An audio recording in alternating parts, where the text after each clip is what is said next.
The Strait of Hormuz has effectively been closed to most shipping since the US and Israel attacked Iran, sending energy prices soaring worldwide.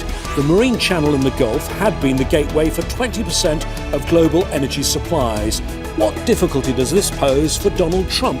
This is Inside Story.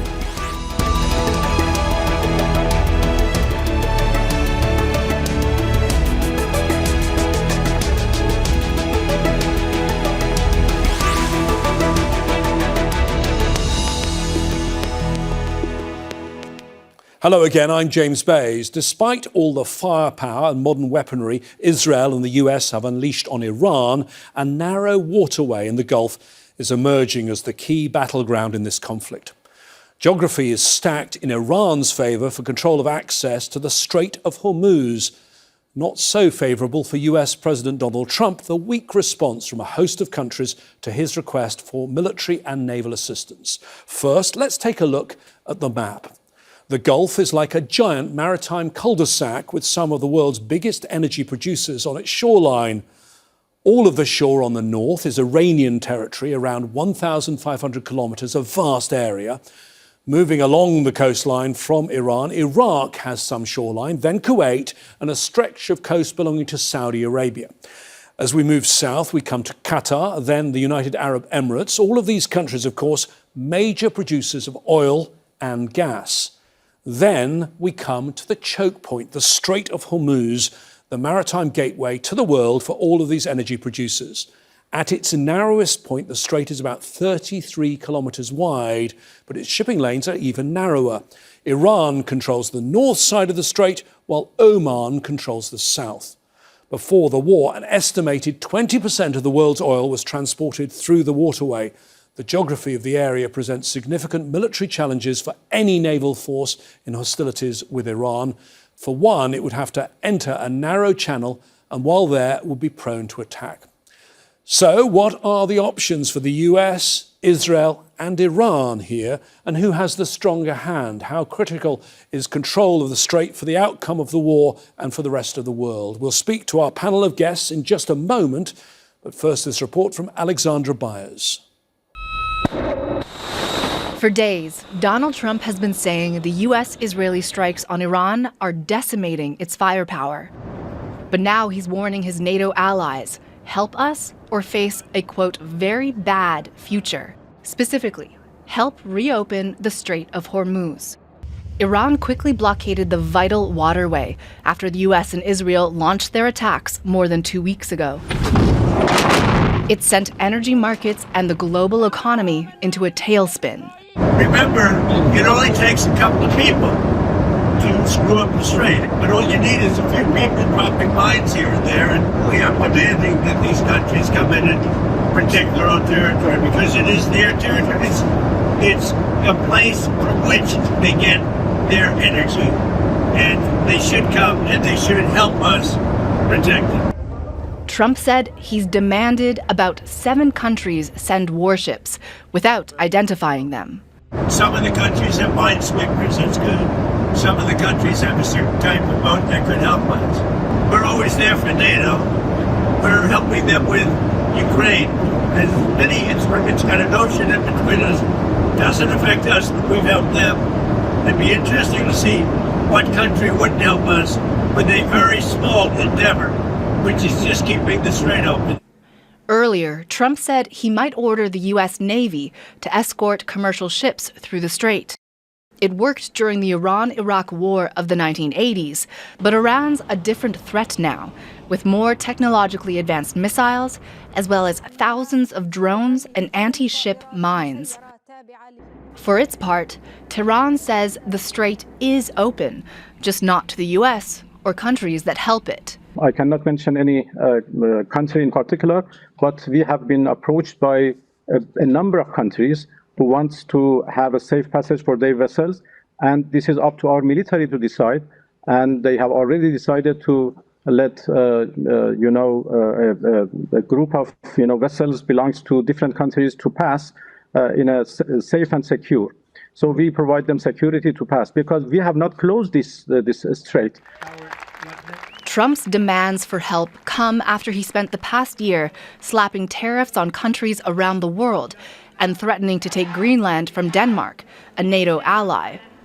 And so far, no commitments. Japan, South Korea, the UK, Australia, France, all saying no, they are not sending ships. Attacks on tankers and Gulf countries are continuing to destabilize the region. While back in the US, people are feeling the cost of the war at the fuel pump, where prices are surging. It's adding domestic political pressure to Trump and his Republican Party, with midterm elections looming in November. Alexandra Byers, Al Jazeera for Inside Story. Well, let's discuss all of the issues that are raised there with our guests who are joining us for today's Inside Story.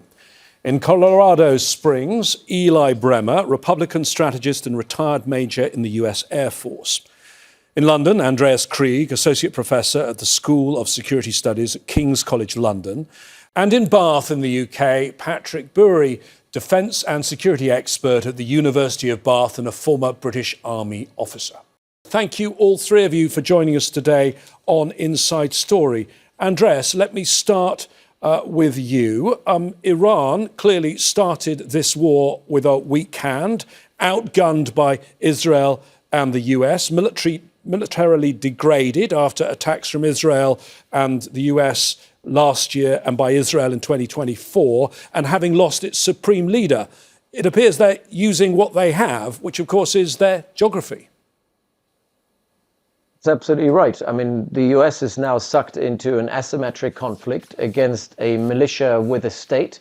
In many ways, we have to look at the IRGC, which controls the strait, especially the naval component of the IRGC, as a militia with a state that operates not like a state that cannot be decapitated, but more like a network. And what they're trying to do, as many insurgent groups or terrorist organizations, other violent non-state actors, is they're trying to disrupt and play a game of endurance where they try to extract concessions and leverage from whatever is available to them. And the most potent form of leverage that Iran can extract is from its geography, the fact that they are controlling the northern shore of one of the world's most important energy, if not the most important energy choke points, and doing that to extract concessions from the global economy, from the United States, and also showing that they could potentially keep on doing this for an indefinite period of time, making it impossible for a conventional state actor or a military to actually open them up as quickly as Donald Trump and others are suggesting. Eli, I mean, yes, arguably what they're doing is a breach of the laws of the sea and the laws of war as well. But as a military expert, they don't have many other options. It's probably what you would suggest they would do, I mean, if they weren't your adversary, which is inflict economic pain on the world, hold the world's economy hostage, is it not? Well, I think this is an incredibly logical response. As you pointed out, they don't really have a lot of other cards to play in their deck right now. So using their geography is obviously what they're going to try to do. But they're also going to try to pressure and get public opinion in the world to go against this conflict, this war, by trying to keep oil prices high, because as your report showed, that is hurting public opinion in the United States. But the risk that they're going to have is if President Trump is able to bring in several other countries to work on this from a naval point of view, then Iran's going to have a really difficult decision, because they've made a lot of enemies early in the war by firing on their neighbors. If they fire on warships from other countries outside the United States who are escorting ships through the strait, then they risk really becoming a pariah globally, despite the oil prices. So, Patrick, both of our other guests say this is a scenario everyone thought of. Do you think that the US prepared properly for this scenario? Do you think President Trump properly weighed up the risks of this?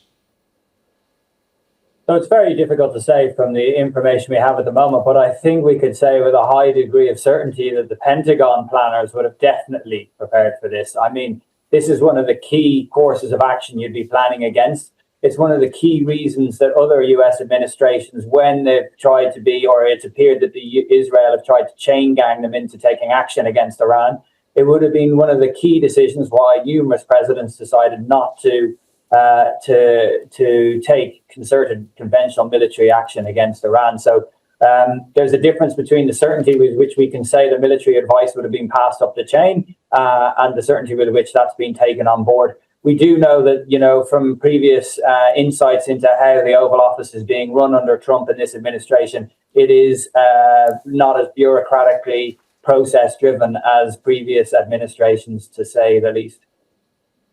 Eli, you're broadly a supporter of the president.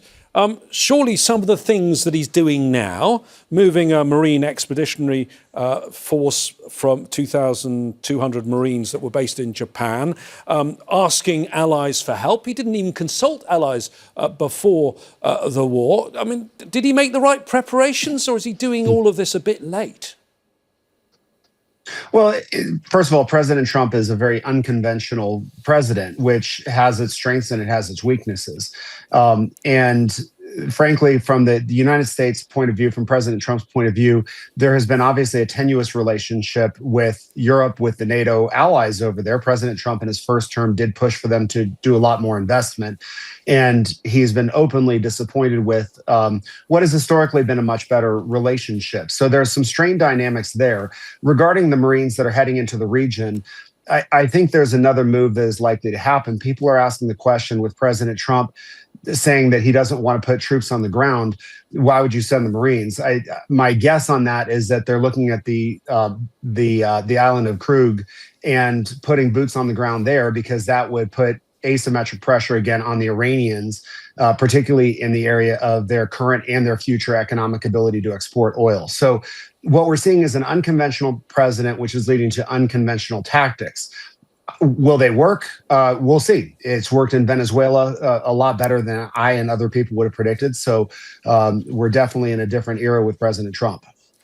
So the mention there of Krieg, Andreas, Krieg, that is where Iran's oil production is, where it sends out its tankers from. It's already been attacked, but not the oil facilities so far. Do you think that's what he's planning to do with the Marines? Because there are also all sorts of other little islands in the area that the Iranian Navy and Iranian forces can use if they wanted, and we'll come to convoy operations, but if they wanted to disrupt convoy operations. I think the problem that President Trump now has is that he is in a spiral of escalation that he doesn't control. Much of what has been dictated over the last 2 weeks has been dictated by the Iranians, not necessarily vis-a-vis Israel and the US, but certainly indirectly via the Gulf states and the global economy onto the United States. And what you don't want to do in this sort of spiral is escalate further. So a landing on Krieg Island would fundamentally undermine the center of gravity economically of the IRGC and of the Iranian regime. It wouldn't completely destroy it. I mean, Iran has a lot of other ways to get their oil out, but it would be a major escalation to which the Iranian will respond in kind towards the Gulf state and potentially even towards the Strait of Hormuz. If the Strait of Hormuz is the most vulnerable point of the president of the world economy, of the Gulf states, then this is where the Iranians will exercise more and more pressure. Using the 2,500 Marines for some landing operation on the islands north of the Emirates, some of them are Emirati islands that were seized illegally by Iran in 1979,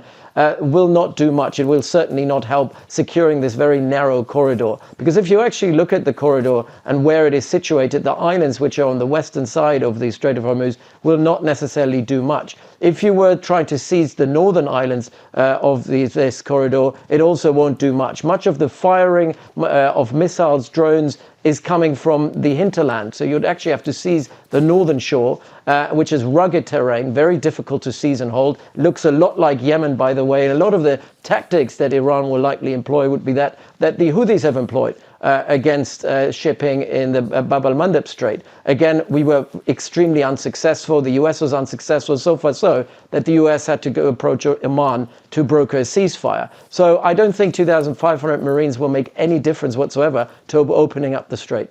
Patrick, are we in essence in a race now? How quickly can the US and Israel destroy the missiles, the drones, the launchers, compared with how quickly does the oil price rise and cause the financial markets to tumble and tumble?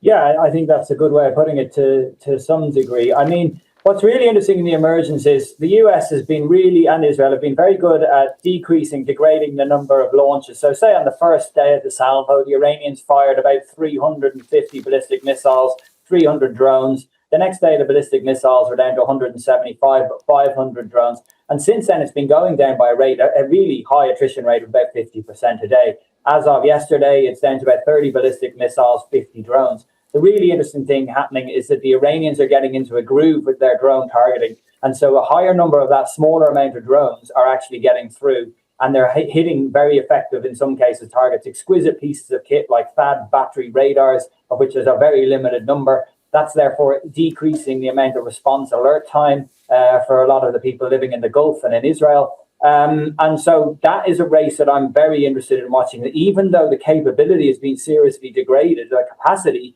the capability that the Iranians have retained, especially in terms of drones, has shifted. And that has implications for exactly what we're talking about here, the targeting in the Strait of Hormuz and the energy infrastructure in the Persian Gulf and beyond. Eli, we'll come to the appeal to allies to help in a moment, but just the whole idea of using convoys in the Strait of Hormuz, this battlefield that's now become the main battlefield, is it viable? Oh, I think it's viable. I also think it's one of the most likely scenarios that we're going to see unfold in the next week or two. This oil price issue is hurting most of the world. It's hurting American consumers, but American oil companies are, of course, making a lot of profit off of that.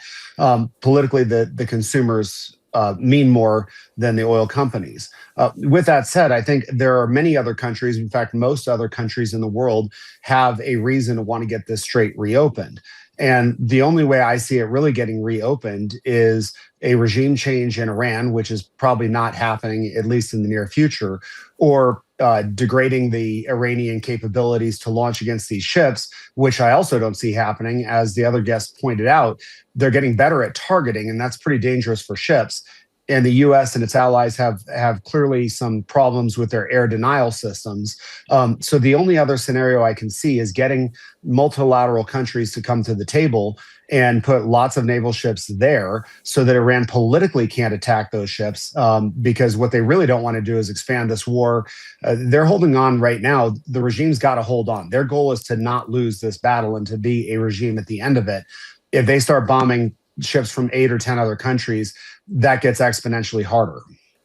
Andreas, you have studied this very, very closely, and you are a historian too. There is a historical precedent for this, and we have to go back to the 1980s. The Iran-Iraq war lasted 8 years, killed estimated 500,000 people. The US then supporting the Iraqi dictator Saddam Hussein. There were convoys then that the US did through the Strait of Hormuz, but how much has changed since then? Because, for example, there weren't any drones around then. I think this is a scenario which is completely different from what we see today. First, obviously, in the 1980s, the US wasn't the direct party to the conflict. Iran was still in a post-revolutionary process of consolidating power. The IRGC was nowhere as organized as it is today. We obviously have completely different technology. At the time, in the 1980s, the biggest problem would have been mining and mines in the Strait of Hormuz. That didn't happen. But what we see today is Iran is unlikely going to use mines. There's been obviously conflicting reporting about this. But what they're trying to do is use a range of different smaller either skiffs that can attack, similar to piracy around the Horn of Africa, attacking ships, or using drones and underwater vehicles that are functioning like mines, but do so being remotely controlled and thereby being a lot more agile and thereby providing a kind of more, what's the right word here, probably a more discriminatory approach to targeting vessels, which means mines will hit everyone. Mines means you actually close the straits. If you use these sort of drones, you allow some vessels to pass and others not. And so the situation that we see now is entirely different. I also disagree with Eli here in terms of thinking that any sort of Navy would actually trust this sort of scenario and go through the straits, because it would expose very, very expensive kit, not just of the US military, of any military, to this kind of unconventional threat. because the Iranians can launch all kinds of, obviously they have some element of control of the air because they can fire missiles, they can fire drones, but they also control the maritime as well as the surface maritime domain, where they can use all kinds of small skiffs to cause massive damage to very, very expensive platforms. So, you know, having a Navy ship there is not going to act as a deterrent. I also don't think that the US can actually deter the Iranians from attacking, because the Iranians have gone quite nuclear when it comes to going against American sort of assets and American interests. So I don't think they would hold back and would be deterred in any way. The fact is, most of the US Navy is far away at the moment from the Strait of Hormuz, and I don't see why they would go anywhere close, because everyone in the US Navy would tell them that's almost suicidal.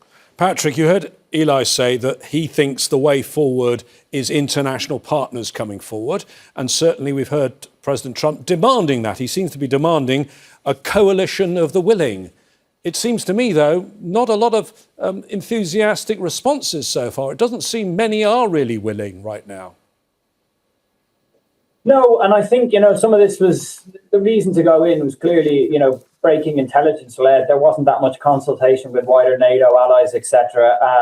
And they're not sure about the war aims. They're also very aware of the risks. So if you take, for example, here in the UK, a British warship getting damaged, sailors being killed, etc., you're much closer to getting drawn into a wider war with Iran, whether you like it or not in that scenario. I mean, the most likely option for this to happen, and I still would agree with Andreas here, at the moment, it's pretty low likelihood, would be a US led with their naval assets, integrated multinational naval operation. But, you know, I would stress the difficulty of this. When we saw the US, as Ernest willed in 1987-88, they tried to do this with a much lower threat environment. It's incredibly resource intensive. You know, you're not just talking about ships with multiple different types that you need and air bubbles, etc., to put over. You need constant close air support, air patrolling. Yeah.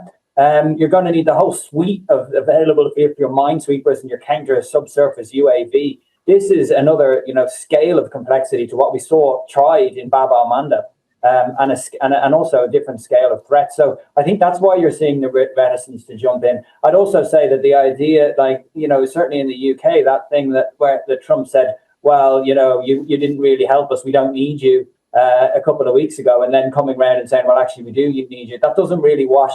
We understand politically what's going on and the strength of the special relationship doesn't really wash too much with the public, I would argue.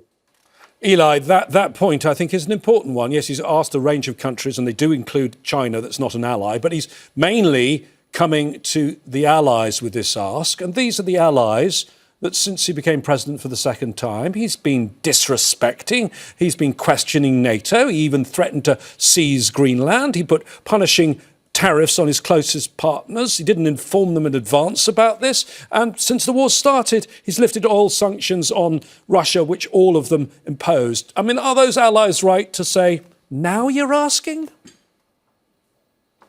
Well, that's a good question to ask, but the other way to look at it is, you know, President Trump, again, approaches this quite differently.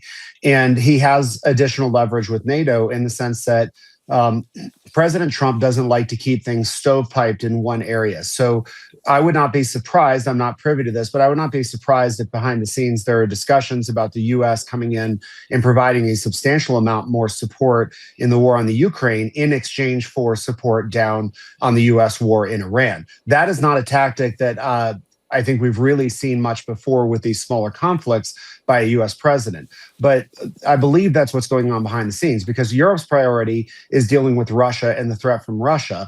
And the United States priority right now is obviously the war in Iran. So I think that that's a point of pressure that will happen behind the scenes. A lot of the stuff that happens in public is very performative.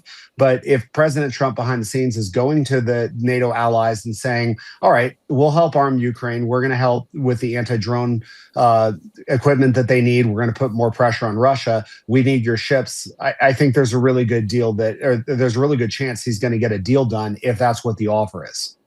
Andreas, I mean, do you think President Trump is trapped now with regard to his options? Because even if he were to declare the war over, declare victory right now, there's no suggestion Iran is going to end its attacks. And Iran doesn't really even need to attack very much. It's the threat of the missiles and the drones that are meaning people can't insure their ships going through the strait.